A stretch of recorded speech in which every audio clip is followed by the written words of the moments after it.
buenos días. El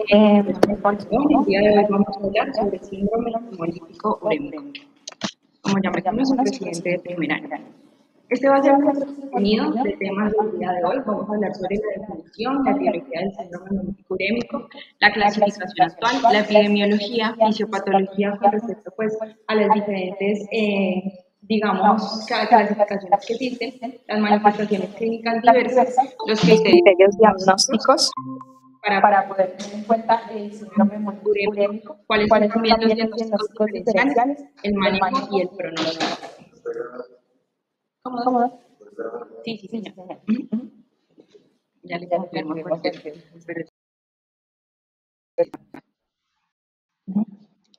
Bueno, entonces, el síndrome urémico, pues vamos a ver de que inicialmente se caracteriza por la aparición simultánea de una triada clásica. Esa triada clásica está definida por la presencia de anemia hemolítica microangiopática, es decir, que es una anemia que genera una destrucción de los glóbulos rojos, pero no por daño directo a los glóbulos rojos, sino por un daño que se da a nivel de la estructura vascular, es decir, de todo el endotelio vascular, en este caso pues de los riñones, que son el principal órgano afectado. Esto va a llevar también a una activación linfocitaria y una activación del sistema inmune que conlleva pues a una generación de una trombocitopenia y finalmente esto desencadena pues en una lesión renal aguda que puede en la mayoría de los casos, cuando es muy grave debido pues a un defecto congénito, puede extenderse y conllevar a una lesión renal crónica o severa. Entonces vamos a ver de que esta microangiopatía, que es una patología como tal de los vasos o del endotelio vascular, en este caso de los riñones, y que es de tipo trombótica, pues va a afectar algunos órganos que pueden ser o el riñón o el cerebro o algunos otros órganos que pueden, digamos, tener o ser células diana para algunas infecciones que son, por ejemplo, la causa más frecuente. Entonces, lo que vamos a tener en el síndrome hemolítico urémico son ciertas, digamos, características patológicas que son la lesión o de las paredes de los vasos, arteriolas y capilares, la trombosis intravascular que se genera por esa unión de plaquetas y fibrina, y el daño vascular cerebral. Entonces, esto se resume en esto que tenemos básicamente en una lesión celular endotelial principal que va a estar ubicada, en este caso, pues en el riñón, y esto va a conllevar entonces a la producción de un daño vascular que tiene ciertas características, como son entonces la formación de los trombos, un proceso de inflamación que conlleva que se genere pues, un desprendimiento de las células endoteliales y también esas células endoteliales se van a desprender desde la membrana basal glomerular y la aparición, digamos, por ejemplo, de contornos dobles provenientes de esa membrana basal glomerular, que eso lo podemos ver, por ejemplo, en el sedimento urinario. Y finalmente esto desencadena en la triada clásica que ya habíamos mencionado. Con respecto a la etiología, entonces vamos a tener que las complicaciones del síndrome hemolítico urémico pueden ser precipitadas o digamos esta patología puede darse precipitada debido a presencia de hipertensión, enfermedades autoinmunes, la presencia de cáncer, medicamentos, abuso de drogas o sustancias psicoactivas y también la presencia de trasplantes o células hematopoyéticas de órganos sólidos que conllevan entonces a que se genere un proceso de autoinmunidad o una causa que va a ser de tipo transitoria, puesto que una vez cuando uno quita, digamos, este factor causante, asimismo yo puedo entonces ver que hay una resolución de este cuadro. Y existen algunas patologías que son las más frecuentes, como por ejemplo en el caso de las infecciones. Una de ellas es el caso típico por la shigella, la toxina Shiga producida por la infección por E. coli, y otra vez por el síndrome hemolítico urémico causado por el estreptococo pneumoniae. Entonces, de aquí ya tenemos toxinas o, digamos, superantígenos o antígenos que generan una lesión contra las células endoteliales y que desencadenan pues, una activación del sistema inmune. Pero también tenemos una causa atípica de síndrome hemolítico urémico, que es una desregulación genética, es decir, una predisposición genética en estos pacientes o una alteración en ciertos halotipos que conlleva entonces a que esta sea una patología adquirida y que genere pues una alteración en la vía alterna del complemento. Este generalmente se puede dar en el 30% de los casos y el 70% del síndrome hemolítico urémico ya le corresponde pues a las causas infecciosas. Y generalmente pues suele ser un mecanismo desconocido, pero ya vamos a hablar sobre ciertas, digamos, consideraciones con respecto a la fisiopatología. Entonces, aquí básicamente pues tenemos como a manera pues, digamos, de etiología, podemos ver cuáles son aquellas infecciones, más que todo desde la parte infecciosa, que se pueden asociar con el síndrome hemolítico urémico. No solamente la infección por E. coli, que como vemos pues es la productora de toxina chica, en este caso la O157H7, sino que existen otras variantes también y tenemos la difteria tipo 1. Entonces, lo que tenemos que tener en cuenta principalmente en estos casos es que el paciente va a cursar por un cuadro diarreico, generalmente pues precedido de una disentería, y que esa disentería pues desencadena unos días posteriores pues el desarrollo, digamos, de toda la triada del síndrome hemolítico. Entonces tenemos otros cuadros diarreicos sin toxina chiga, como lo tenemos con los norovirus, Clostridium difficile, infecciones respiratorias. Entonces ahí entra pues, el estreptococo pneumoniae, la infección por Bordetella pertussis, la Haemophilus influenza, otras bacterias como el Fuchobacterium, y enfermedades también víricas. Dentro de esas las que más resaltan son la influencia H1N1, el dengue también debemos de tenerlo en cuenta, el parvovirus y el VIH en algunos pacientes pues, inmunosuprimidos. Y parásitos, pues el plasmodium falciparum. Con respecto pues a la clasificación, entonces vamos a ver de qué esta se ha desarrollado teniendo en cuenta como las bases fisiopatológicas y cuáles son los factores desencadenantes. Entonces lo podemos, digamos, dividir en dos grandes causales. Uno de ellos son las causas hereditarias del síndrome hemolítico urémico y otras son las causas adquiridas. Con respecto a las causas hereditarias, entonces esto ya es por una predisposición genética y se puede generar una mutación en el gen que digamos que replica o que se encarga pues de la formación de todas las proteínas del complemento, específicamente de la vía alterna del complemento que lleva entonces a la formación del complejo MAC. Podemos también tener errores congénitos del metabolismo de la cobalamina C, mutaciones del gen diacilglicerolquinasa epsilon, que ya lo vamos a ver más adelante cómo se lleva a cabo la fisiopatología. Y tenemos también causas adquiridas, como ya lo habíamos mencionado, de tipo infecciosas, autoanticuerpos contra algunos factores del complemento, tenemos la toxicidad por fármacos y en enfermedades sistémicas, una de las más conocidas, pues es el lupus. Una vez, digamos, estas causas adquiridas, por así decirlo, se elimine ese agente causal o, digamos, esos fármacos o, por así decirlo, se trate, en el caso, digamos, en el lupus, que pueda, digamos, autorregularse esta enfermedad, pues el síndrome hemolítico debería de remitir y pues no generar pues otras recaídas, a diferencia de las causas hereditarias que pueden entonces requerir un manejo pues, a lo largo del tiempo y generar muchas recaídas en el paciente. Entonces, uno de los artículos, pues aquí nos dan la clasificación a grandes rasgos para que entonces la veamos, ya la venimos mencionando, las enfermedades, digamos, pues, condiciones pues, coexistentes, como lo vemos en la parte superior, las infecciones, los defectos por cobalamina y el síndrome hemolítico atípico, que como lo vemos pueden ser por mutaciones en diferentes genes que se encargan de la síntesis pues, del complemento. Entonces, con respecto pues, a la epidemiología, digamos que se ha podido pues, explicar más con respecto pues, al síndrome urémico relacionado con el coli productor de toxina chiga, que el cual se ha visto que es el más común y asociado pues, el 90% de los casos, y más teniendo en cuenta de que los niños menores de 5 años son los que están más a riesgo de estas infecciones disentéricas. La incidencia anual pues, es de 2 a 3 por cada 100.000 niños en los menores de 5 años, pero pues también se ha visto en niños mayores y en adultos también, digamos, pues suele ser una causa frecuente. En el caso del síndrome hemolítico urémico atípico, entonces esta ya corresponde del 5 al 10%. En los infantes tiene una incidencia estimada del 0,25 a 2 millones por año, con un inicio que puede ser antes de los 2 años de edad en el 70% de los casos. Estos pacientes, digamos que por el hecho de tener una predisposición genética, tienen un alto riesgo de mortalidad a diferencia del síndrome hemolítico adquirido. Entonces pueden tener una falla al tratamiento o digamos un riesgo también pues de falla o de insuficiencia renal que puede terminar digamos en una insuficiencia renal crónica y que puede requerir entonces en algunos casos trasplante pues renal. Entonces generalmente pues, estos pacientes pueden tener insuficiencia renal terminal desde el primer episodio o en el primer año, alrededor del 30%, y pues en el 60 al 40% presentan mutaciones en los genes del complemento. Con respecto pues, a la fisiopatología, debemos de tener en cuenta que principalmente lo que vamos a tener es una lesión a nivel endotelial que va a estar mediada entonces por las células de la respuesta inflamatoria. Entonces, la fisiopatología que está más esclarecida es la relacionada con la infección por la toxina chica. Inicialmente nosotros tenemos una infección por E. coli. Esa E. coli entonces va por medio de unas adhesinas a internalizarse, digamos, en las células diana, en este caso, pues de los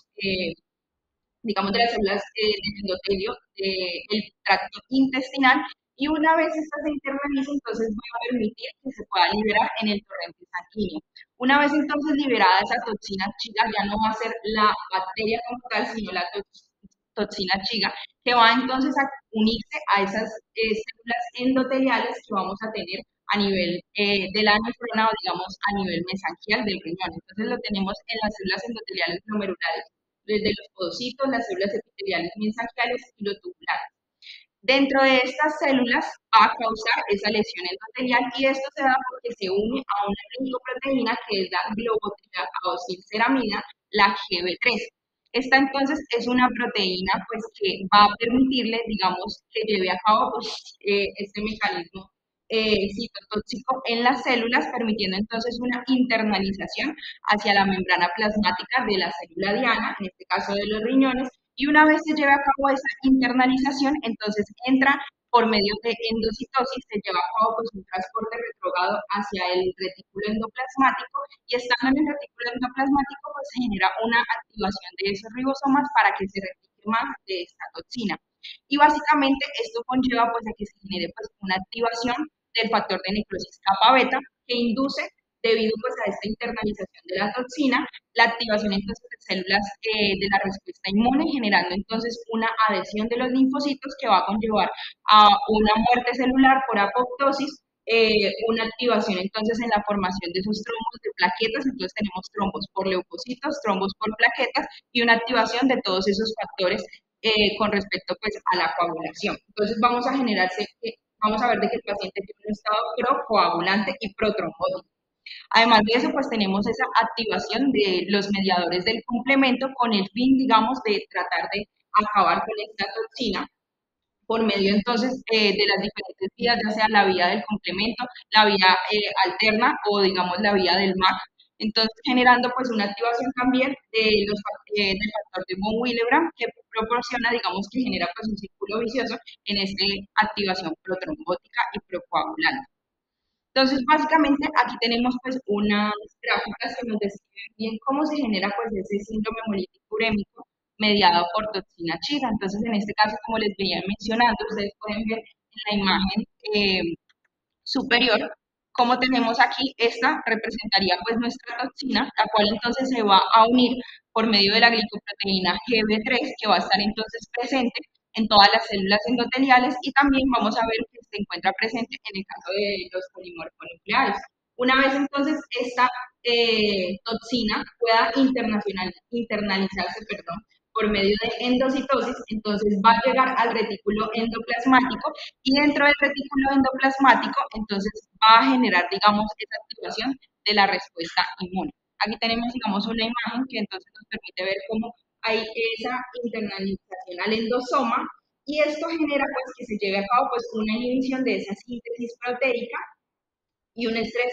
ribosomal y por lo tanto pues, se conlleva pues, un proceso de apoptosis. Entonces, una vez se genere eso, pues también tenemos una activación, que es la activación de la P-selectina, que conlleva pues a que se dé una activación plaquetaria y que por lo tanto pues se generen todos estos coágulos o estos trombos que llevan pues a la conocida, digamos, clínica de la patología, que es la microangiopatía y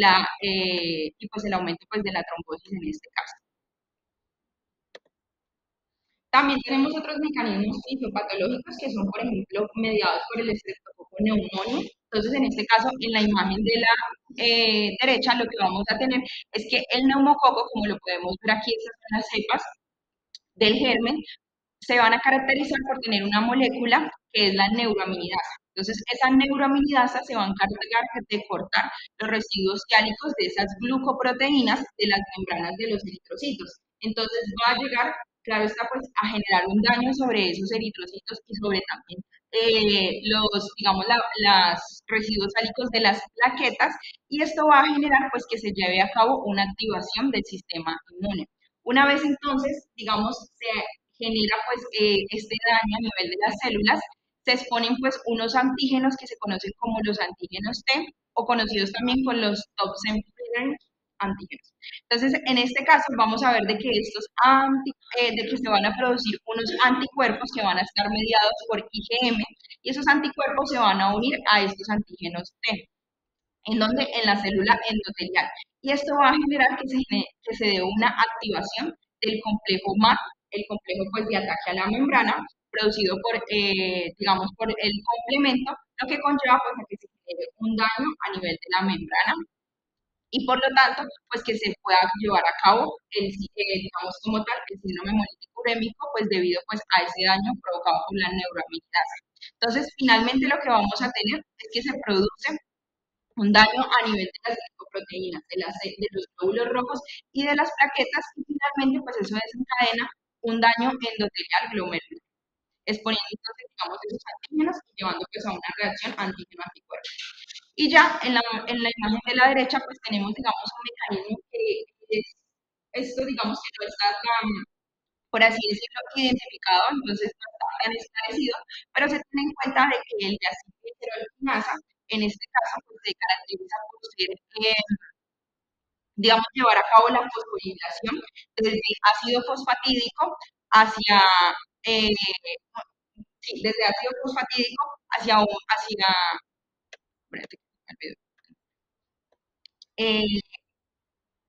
bueno, pues entonces tenemos que en las células endoteliales vamos a tener entonces la presencia de la quinasa lipídica intracelular. Entonces ella genera una fosforilación de diacilglicerol al ácido fosfatídico y es esa fosforilación entonces la que genera pues una alteración en esa membrana endotelial. Y una vez se genere pues ese daño a nivel de la membrana endotelial, digamos que esto predispone a que se lleve a cabo un fenotipo protrombótico. Entonces tenemos un aumento de la apoptosis, una disminución de la angiogenesis y una disminución también de migración de todas las células correspondientes pues con el complemento y todas las células mediadoras pues, de la respuesta inmune. Esto también lleva a que al activarse el complemento se genere pues un depósito de esos, en este caso del C3, perdón, del C3 y por lo tanto pues se lleve a cabo un daño endotelial. Este, digamos, es otro mecanismo pues, que se ha visto, que es secundario, digamos, al trastorno de la cobalamina C, en este caso, pues, lo que conocemos como la vitamina B12, y lo que tenemos aquí es que se genera algo denominado la aciduria metilmalónica con homocisteínuria, que es un trastorno pues, metabólico, en este caso, un trastorno metabólico de la cobalamina, entonces, asociado pues, al síndrome hemolítico urémico. Entonces aquí tenemos una acumulación de homocisteína, esto va a generar pues un déficit, digamos que va a generar y pues va a asociarse digamos también a un déficit también de la metionina y lo que genera pues es una acumulación de ácido metilmalónico. Esto finalmente desencadena pues que tengamos una desregulación metabólica, una desregulación también a nivel pues, de las proteínas, un daño endotelial, una activación de ciertos factores de la coagulación como son el factor 11 y el factor 5, una desorganización en el citoesqueleto y un estrés oxidativo. Entonces lo que se genera pues es una proliferación a nivel de esas células endoteliales que conllevan entonces de que sean de manera disfuncional. Entonces, básicamente, pues se genera un daño a nivel celular y esto se genera ya sea por trastornos a nivel ya de predisposición genética. Y uno de los más últimamente como esclarecidos es el síndrome hemolítico atípico o hereditario, pues mediado por el complemento. Entonces, en este caso lo que tenemos es que generalmente el complemento debería de hacer una activación tanto de la vía alterna como de la vía clásica y de las vías de las leptinas. Cuando se genera el síndrome hemolítico urémico, inicialmente hay una activación de la vía alterna y esa vía alterna entonces lleva a una amplificación, como lo podemos ver aquí en las imágenes, de la proteína C3b. Esa proteína C3b entonces se va a alisar o digamos se va a convertir en la proteína C3b-BB y va a permitir entonces que se lleve a cabo esa producción o digamos esa activación de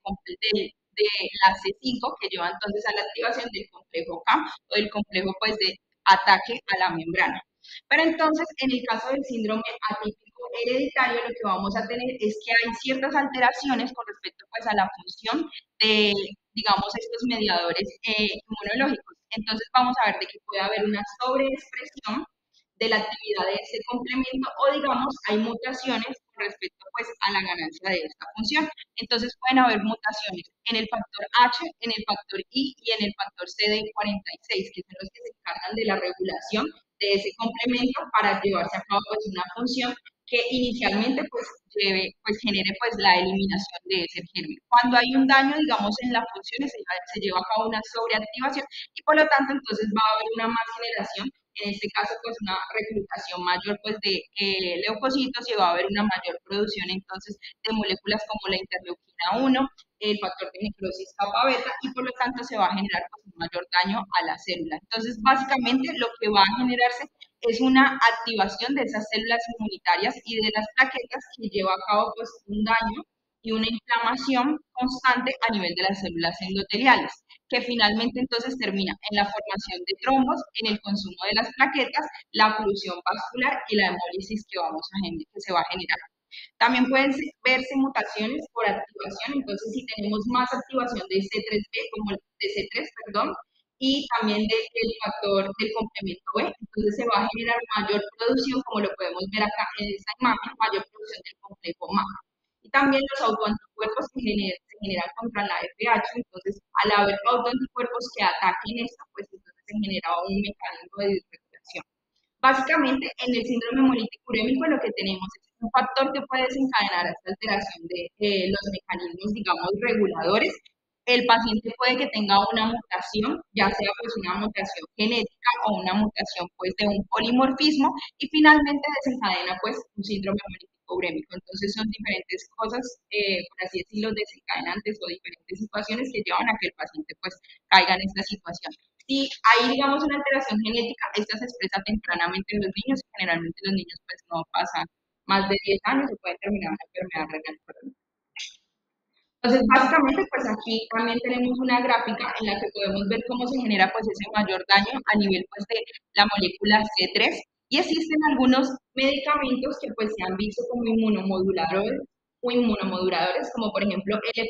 eculizumab, que entonces lleva a actuar frente al C5, modulando digamos la actividad de esta proteína y permitiendo pues que esta no se sobreexprese ese complejo de ataque a la membrana, ayudando entonces de que se dé una correcta desinhibición de esa vía alterna y que se eviten entonces alteraciones endoteliales, activación de la cascada de la coagulación y pues la consiguiente microangiopatía trombótica. Y aquí tenemos pues básicamente una gráfica que nos engloba, digamos, todos los mecanismos fenotípicos que se pueden llevar a cabo, digamos, en el síndrome hemolítico urémico. Entonces, básicamente, pues lo que queremos resumir aquí es que se genera un estado protrombótico y también un estado procoagulante. Entonces, esto mediado entonces por las vías del factor tisular, por la activación entonces y el cambio de la fibrina al fibrinógeno y también porque se genera una supresión en el óxido nítrico y también en las prostaciclinas que conlleva pues a que se genere mayor adhesión a nivel pues, de las plaquetas y por lo tanto pues esa unión que genera oclusión. Con respecto pues a las manifestaciones clínicas, entonces vamos a ver de que estas dependen muchísimo de cuál es la causa subyacente. Entonces tenemos algunos eventos desencadenantes que como les mencionaba podían entonces generarme este síndrome. Algunos son las infecciones virales, hay ciertas pues, reacciones a vacunas, tenemos también los cuadros gastroentéricos, entonces el paciente muy probablemente va a cursar con un cuadro de gastroenteritis que puede ser una disentería de 2 a 14 días y ya les muestro, pues ya les muestro como digamos, como es el curso de la enfermedad. Algunos pacientes, digamos, por causas ya infecciosas, en el caso del estreptococo neumonio, pueden cursar con un 70% pues, neumonías, sepsis, y en el caso de la meningitis, en un 30%. Digamos, en cuanto a síntomas inespecíficos, tenemos la presencia de fatiga, palidez, disnea, oliguria y edema, y dependiendo entonces de cuáles son los síntomas que tenga el paciente, así va a ir dirigido pues, el manejo sintomático que se va a realizar. Pueden cursar con trombocitopenia, claramente, pues, pero esta puede estar ausente en el 15 al 20%, y el hecho de que pues, esté ausente pues, no excluye el diagnóstico. Y además de eso, pues tenemos también la anemia, que va a ser, recordemos, una anemia normocítica normocrónica. tenemos una falla renal que va a estar presente en el 50%. Se ha visto que la anemia y la trombocitopenia, digamos, su nivel no está relacionado con el nivel de la falla renal, entonces no se correlacionan, pero pues tenemos que ambos están presentes. En este caso, pues el 50% pueden llegar a requerir terapias de reemplazo renal y tenemos algunos, digamos, síndromes o síntomas extrarrenales. Entonces tengamos en cuenta de que esa GB3, que era la proteína a la cual se une la toxina chiga, pues es en este caso, entonces puede estar presente en otras células y además de eso, esa activación del complemento se puede llevar a cabo en diferentes partes del organismo. Entonces hay manifestaciones cardíacas, neurológicas y gastrointestinales. Entonces, con respecto pues al síndrome hemolítico urémico mediado por la toxina chiga, las manifestaciones clínicas van a estar dadas inicialmente o precedidas de una enfermedad prodrómica que se va a caracterizar por tener dolor abdominal, vómitos y diarrea sanguinolenta. Entonces, como ustedes lo pueden ver en el curso de la enfermedad, tenemos entonces de que el paciente ingirió pues algún alimento pues que estaba contaminado o tuvo contacto pues con el germen de alguna manera y este entró por medio de la ingestión. Posteriormente entonces se va a situar a nivel pues, de los enterocitos, va a llevar a cabo su proceso de internalización y entonces ahí tenemos toda la parte fisiopatológica de una disentería. Entonces tenemos la diarrea, el dolor abdominal y la fiebre. Y es a partir de 5 a 10 días después de este cuadro clínico que el paciente entonces puede cursar con los síntomas de un síndrome hemolítico urémico. Entonces, generalmente en el 90% de los casos puede entonces tener diarrea sanguinolenta y a partir entonces de esa diarrea yo puedo, por así decirlo, aislar el germen, que en algún momento pues pienso en este síndrome y pues si quiero pues tener la garantía de la presencia de la toxina. Entonces son a partir de 5 a 10 días donde yo voy a tener la microangiopatía hemolítica que se va a caracterizar por una anemia normocítica normocrómica, pero entonces en la que va a haber presencia de esquistocitos, que como lo podemos ver son ese daño que se está produciendo a nivel de la membrana, digamos, perdón, sí, a nivel de las membranas de las glóbulos rojos, pero recordemos que este no es un daño específico de la membrana del glóbulo rojo, sino que es un daño de las células mesangiales, es decir, de los vasos que conllevan entonces a un daño de ese enterocito. Vamos a ver de que el paciente, al tener esta anemia, uno se va a ir hacia la parte de las anemias hemolíticas, se le va a tomar pues unos reticulocitos que obviamente pues van a estar normales o va a ser una anemia regenerativa y posteriormente voy a tomar un CUMS que va a salir negativo, puesto que no es un proceso, digamos, mediado por autoanticuerpos en este caso. Va a cursar entonces con una trombocitopenia y con un daño renal. Esto solamente pues, se puede dar en el 15% de los casos, no todos los pacientes pues, que hayan tenido una infección por el coli cursan con esto, y el 85% de los casos tienen resolución después de una disentería. Pero entonces son ese 15% al cual entonces yo voy a sospecharle, digamos, dependiendo de las manifestaciones clínicas, este cuadro. El paciente al tener una trombocitopenia generalmente puede haber ausencia de púrpura y usualmente no tiene sangrado activo, entonces no se recomiendan las transfusiones, sino ya sobre ciertos criterios que ya los mencionaré. Y de 1 a 2 semanas puede haber una resolución de esas manifestaciones hematológicas una vez, digamos, que se elimine la toxina en el organismo. Entonces, aquí básicamente tenemos la secuencia de la enfermedad, la ingestión entonces de la toxina. A los 5 días, digamos, ya tenemos el 95% de los pacientes que desarrollan pues una diarrea que puede ser en el 60% sanguinolenta y el 15% de esos pacientes a los 14 días, que eso es lo que debemos de tener en cuenta, que no es un inicio temprano, sino más un inicio tardío precedido por el cuadro gastroentérico, entonces pueden desarrollar el síndrome hemolítico urémico. El 60% entonces pueden cursar con requerimiento pues, de diálisis. Complicaciones las podemos ver en un 20%, neurológicas, gastrointestinales en 10% o digamos a nivel cardíaco de 2 al 5% y ya pues que conlleven pues a una enfermedad renal crónica y a una muerte pues menor del 1%. Generalmente no se da secuelas en un 70% de los casos, pero algunos pacientes pueden desarrollar secuelas más que todo renales, como la enfermedad renal crónica, moderada, hipertensión arterial, proteinuria, dependiendo, pues, digamos, de las complicaciones que se generen. Ya con respecto pues, a las manifestaciones del neumocoque, que es otra causa, digamos, frecuente del síndrome hemolítico urémico, estos pacientes, entonces, como les mencionaba, pueden estar cursando con otras infecciones debido pues, a este germen, como pueden ser la presencia de neumonía, empiema, derrame, meningitis, hepatitis, bacteremia aislada, pueden cursar con sinusitis y otitis media. Y los niños más pequeños suelen tener, digamos, complicaciones mucho más severas. El inicio de la enfermedad se genera pues con una mayor duración, dependiendo entonces si estos cursan con presencia de oliguria, pueden entonces estar asociados a la trombocitopenia y pueden requerir en algunos pacientes transfusiones dependiendo del estado hemodinámico del paciente. Y dentro de las manifestaciones extrarrenales, entonces tenemos la pancreatitis, la púrpura fulminante, la colecistitis, la trombosis de disfunción cardíaca y la pérdida también de audición, porque recordemos pues que este germen ataca, digamos, otras órganos. Ya con respecto al síndrome hemolítico urémico, ya digamos en este caso, pues ellos en los artículos, digamos, no nombran un cuadro clínico específico, sino que ya son estos pacientes que de una debutan con la triada como la conocemos, que pueden tener entonces una lesión renal aguda en un 36 a un 48%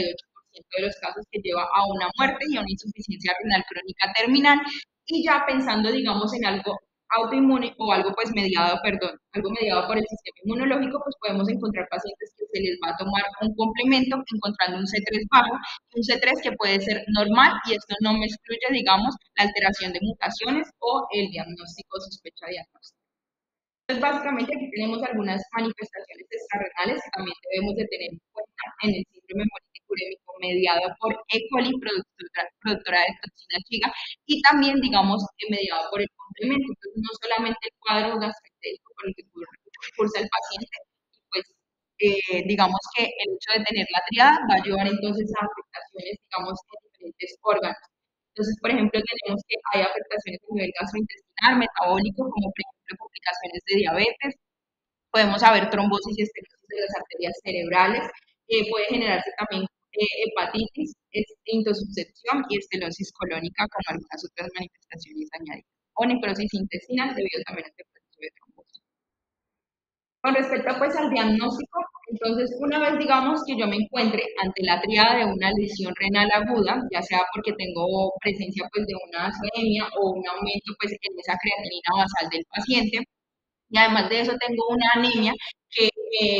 habla de que es una anemia hemolítica y recordemos que tiene un aumento del LDH, de esas bilirrubinas espesas de la indirecta y la disminución de la lactoglobina y una trombocitopenia que pues ellos resaltan que puede ser menor de 150.000 o puede llegar hasta menor de 90.000. Entonces hay ciertos criterios como para definir la presencia del síndrome, pues ya podemos indicar pues que estamos ante una sospecha de un síndrome hemolítico urémico. Entonces algunos estudios diagnósticos que me sirven, lo primero va a ser, digamos, el conteo de las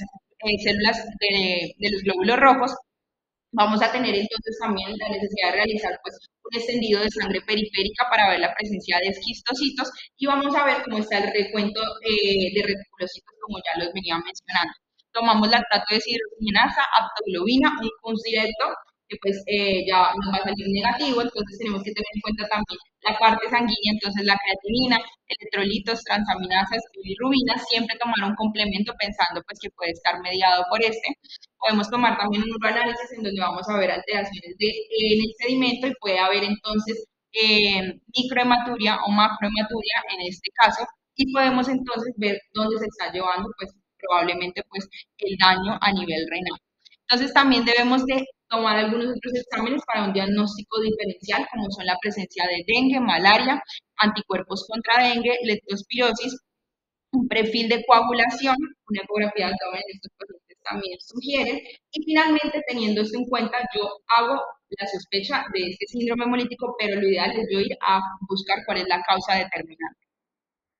Con respecto pues a los criterios diagnósticos, entonces en algunas guías hablan sobre la presencia de la anemia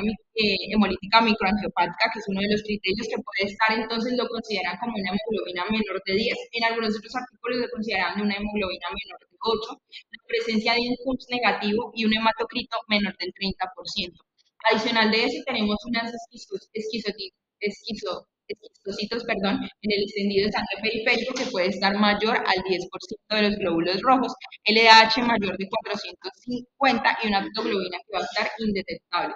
En la trombocitopenia pues puede haber una disminución del 20% respecto pues al nivel basal puede entonces, digamos, tener una trombocitopenia más severa, menor de 40.000, ausencia de púrpura y ausencia de sangrado activo, como ya les comentaba, y una incuria renal aguda que va a estar dado por una elevación de la creatinina mayor del 50% del nivel basal. Digamos, la gravedad de esa incuria renal pues, va a estar dado por la presencia de hematuria, proteinuria y oligoanuria, y también por el desencadenante o, digamos, la hipertensión arterial que va a presentar el paciente.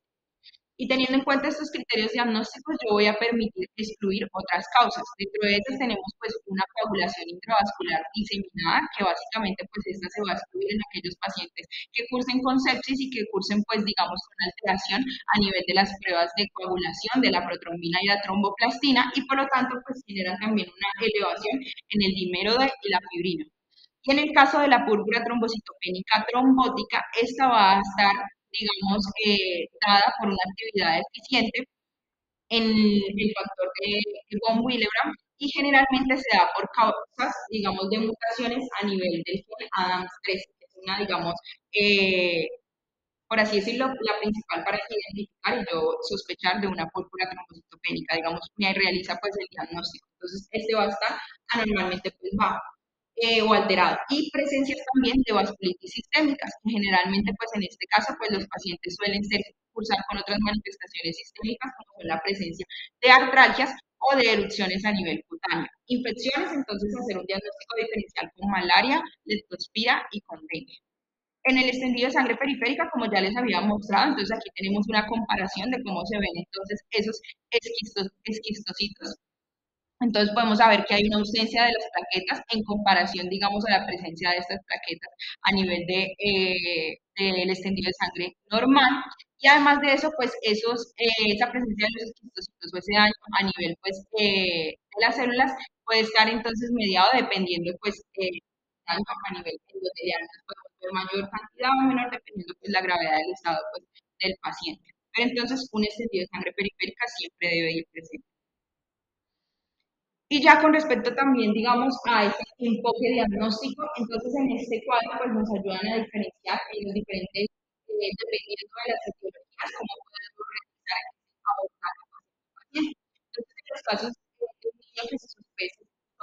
por infección por toxina chiga, entonces pues yo puedo hacer un muestreo, digamos, serológico con el fin de identificar pues la toxina o el antígeno, por ejemplo, en este caso, que puede o no aislarse, puede identificarse entonces en sangre o en cultivo, digamos, de secreciones. También la presencia del streptococo pues, neumonía y pues en este caso lo que vamos a hacer es un manejo antibiótico también. En el caso de la toxina chica pues un soporte pues, al tratamiento porque ya la bacteria no está, sino que queda, es la toxina que está produciendo pues la infección. También tenemos en el caso pues, que se genere una, digamos, alteración en la homocisteína, entonces ver cómo están las concentraciones a nivel de esta parte metabólica. Y ya, pues, digamos que si se sospecha o hay una presencia, digamos, en menores de 12 años, que sea de un inicio, de 2 años, perdón, que tengan un inicio agudo, entonces debe de sospecharse pues ya de un defecto más congénito y hacerse un tratamiento de soporte, ya sea inmunomodulador o digamos con plasmaféricos. Entonces, con respecto pues también al diagnóstico, entonces podemos confirmarlo, pues ya digamos esto es como más en algunos centros médicos en los que se cuenta pues con PCR y con el aislamiento pues de la toxina y este se puede aislar también en materia fecal o pues tomarse una IgM para los lipopolisacáridos específicos. Y tenemos es, una vez uno identifique, ya tengo la confirmación de un síndrome hemolítico urémico mediado por esta toxina, pero yo puedo sospecharlo entonces teniendo pues en cuenta la presentación de 2 a 3 semanas de una disentería y el brote entonces conocido pues de infección local. Entonces, en este diagrama nos permite entonces hacer como un curso, digamos, de tanto la sospecha como los diagnósticos diferenciales. Entonces, estando ante un síndrome hemolítico urémico, como lo vemos, entonces tenemos una hemoglobina menor de 10, esquistocitos más del 2%, MDH aumentada en 450, una aptoglobina que va a estar consumida, unas plaquetas menor de 150.000 que me dan para una trombocitopenia y una lesión renal aguda. Entonces, entre esto yo tengo una sospecha de que el paciente puede estar cursando por un síndrome hemolítico urémico. Debo de hacer entonces también un diagnóstico diferencial con estas patologías y debo de considerar también pues que me encuentre frente a una a una PTT en este caso. Entonces, en el caso pues, del síndrome hemolítico urémico mediado por la toxina chiga, entonces vamos a ver, yo sospecho si el paciente tuvo una disentería o un cuadro disentérico y lo voy a confirmar por laboratorio, pues si se puede. O si, digamos, el paciente cursa con otras manifestaciones a nivel, digamos, infecciones del tracto respiratorio superior o algunas otras, digamos, manifestaciones sistémicas, entonces puedo sospechar en infección por neumococo. Y asimismo, entonces también, dependiendo de si hay niveles elevados de homocisteína o algo que me haga sospechar de un defecto genético, entonces puedo realizar estudios adicionales. Entonces, una vez, digamos, yo tengo ciertos, digamos, digamos, sospechas clínicas, entonces puedo irme hacia la parte infecciosa. Si descarto la parte infecciosa, entonces yo ya pienso que puede ser secundaria a una patología, como puede ser tal vez lupus que tenga presente mi paciente, un síndrome antifosfolípido, entonces es muy importante la historia clínica, ver cuáles son los antecedentes patológicos de este paciente. Si hay un síndrome hemolítico urémico que esté mediado por drogas, entonces en este caso suspender esos digamos, fármacos nefrotóxicos, si hay presencia de malignidad o trasplante, pues en este caso antecedente de trasplante de órganos sólidos, o pues si estamos frente a una paciente que tuvo un posparto. Si digamos esta no es la causa, entonces vamos a pensar en un síndrome multicure. En este caso, entonces la evaluación va a estar entonces mediada por la C3, CD46 en una citometría, el factor anti-H, que entonces me va a permitir pues, pensar de que hay una alteración a nivel del complemento. Y si esto se confirma, pues tenemos un síndrome hemolítico mediado por complemento. Si este no es el caso, entonces yo debo pensar en otras microangiopatías trombóticas, como son, por ejemplo, la PTT, la deficiencia de cobalamina, o otras condiciones que me lleven a una anemia.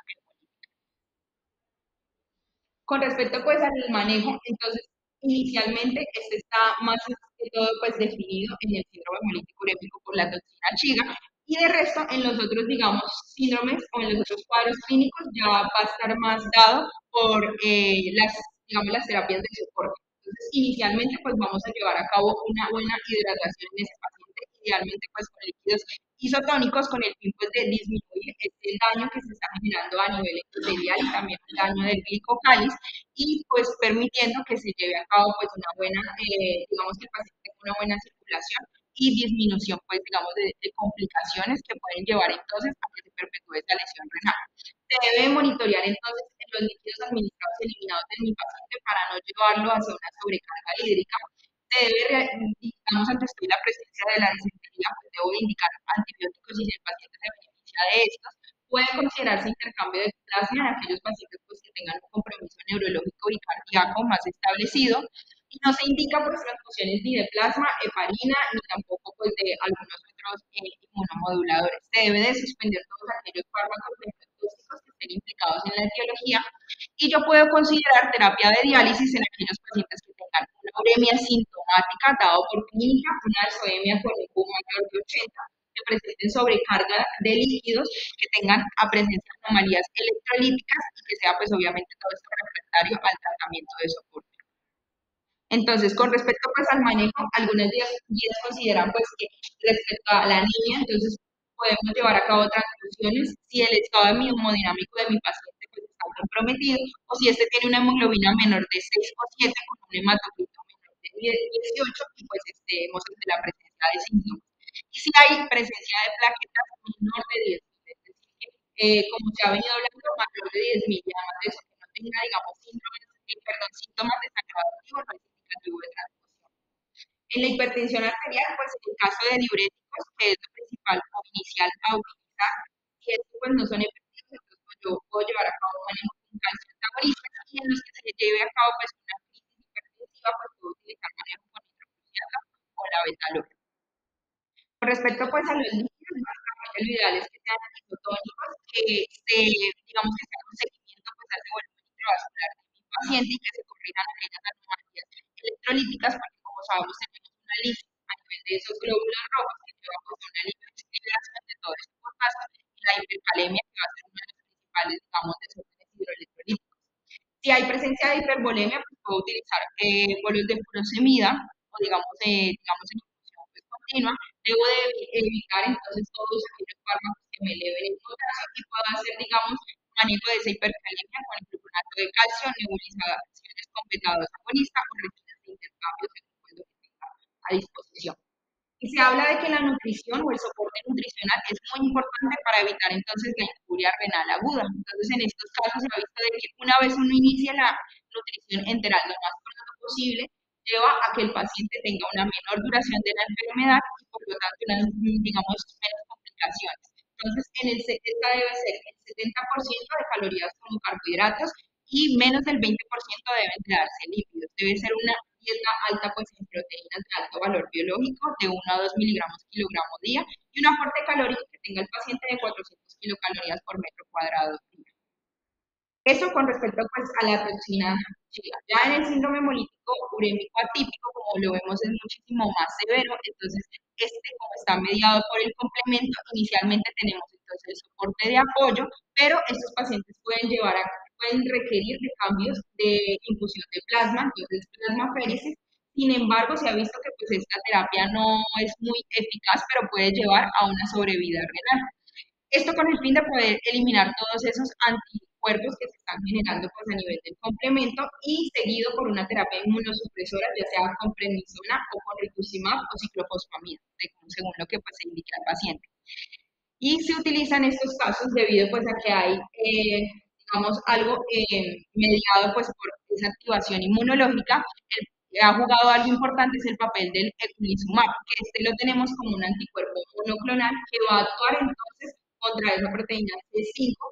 permitiendo entonces que se bloquee o que, digamos, no se desarrolle toda esa cascada que termina pues en la formación de ese complejo MAP y evitando entonces todas las funciones deleterias que pues ocasiona el complemento cuando este no se autorregula y previniendo esas formas graves de la enfermedad. Y en algunos casos los pacientes pues suelen llegar a terminar en el 30% de estos en un trasplante renal. Se sugiere pues a estos pacientes también que tengan una vacunación ya contra gérmenes pues, especialmente pues, relacionados, puede ser Neisseria meningitis, Streptococcus pneumoniae y Haemophilus influenza tipo B, porque estos pueden, digamos, desencadenar entonces patologías más alteradas pues, debido pues, a esta activación del complemento. Y solamente en los riesgos pues, de desarrollar infecciones graves pues, puede también asociarse pues, a ese uso también del anticuerpo monoclonal, entonces su uso está bien discutido esa parte. Ya para finalizar, entonces tenemos aquí pues también otro cuadro que les traigo para que vean como a grandes rasgos cómo podemos hacer, digamos, ese enfoque en mi paciente, pero ya, digamos, manejo mediado ya por el síndrome hemolítico atípico. Entonces aquí ya tenemos pues las dosis pues que sugieren de inmunosupresión. En este caso, inicialmente pues lo que se debe hacer de manera urgente es poder hacer un manejo pues sintomático o digamos frente a lo que estamos viendo que en este caso como es la lesión renal. Y una vez entonces yo ya tenga, digamos controlado pues todos estos, desencadenantes agudos que se están generando, pues yo llevo a cabo una inducción de inmunosupresión, ya sea con ciclofosfamida o con rituximab. O en este caso, pues con el eculizumab, si lo hay a disposición. Básicamente aquí tenemos entonces el manejo que ya les mencionaba y pues estos pacientes van a requerir estos manejos inmunomoduladores de manera crónica, por lo tanto tienen mayor riesgo de recaídas y deben de seguir con un manejo controlado con prednisolona, con azathioprina y con micofenolato, dependiendo pues de lo que indiquen pues las especialidades tratantes, pero son pacientes que pueden volver a cruzar por ciertas causas específicas o por ciertos factores desencadenantes por la patología.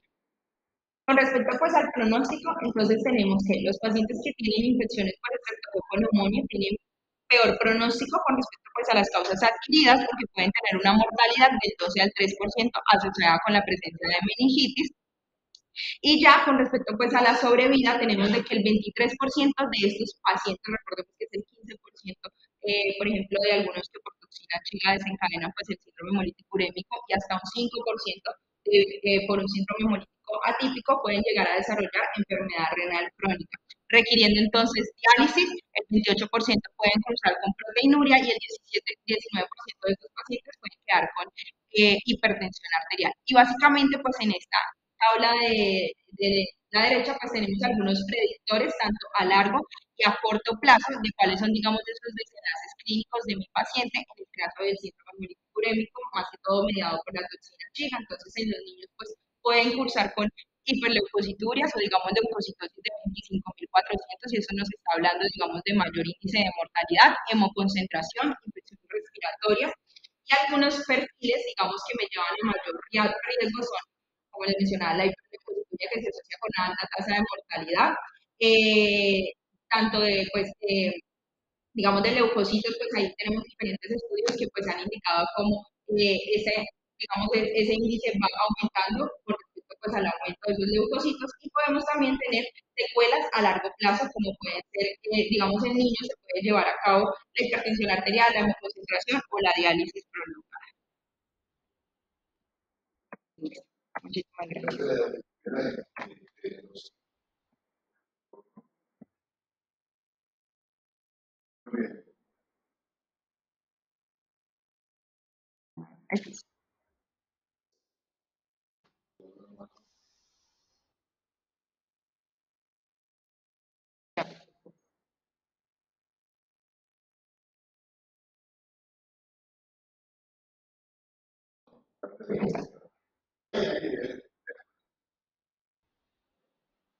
Bueno, muy bien.